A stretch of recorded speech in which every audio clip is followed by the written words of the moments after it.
ராசி அதிபதியை நீச்சமாக போய் சனி பார்வை பெறுகிறார். 5ஆம் வீடுங்கிற குழந்தை பாவம் தனஸ்தானமாக வந்து 6க்கு போகிறார். ஸோ அதனால் கடன்படுதல், குழந்தைகள்னால சில மெனக்கெடுதல், குழந்தைகளுக்கு உடல் நலத்துக்காக சில செலவு பண்ணுறது, தேவையில்லாத செலவுகள், அனாவசியமான குடுக்கல் வாங்கல் பிரச்சனை, இதெல்லாம் கொடுக்கறதுக்கு வாய்ப்புகள் உண்டு. அவர் போய் செவ்வாயோட சேர்றார், அதுவும் சரியில்லை புதன். அதே சமயத்தில் சூரியன் பார்த்தீங்கன்னா அவரும் 6க்கு போய் நீச்சமாக போகிறார். ஸோ 4ஆம் இடமும் நீச்சமாக போகுது. ஸோ இடம், வீடு, வண்டி, வாகனமெல்லாம் கொஞ்சம் பார்த்துக்கணும். தேவையில்லாமல் லோன் போகக்கூடாது.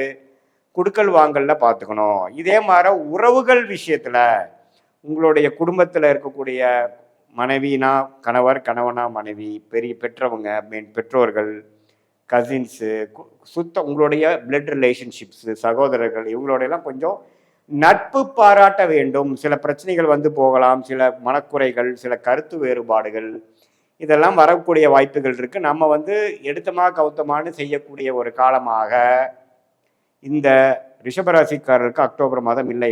நம்பர் 1 ரீசன் வந்து ராசி அதிபதி நீச்சமாக போகிறார்.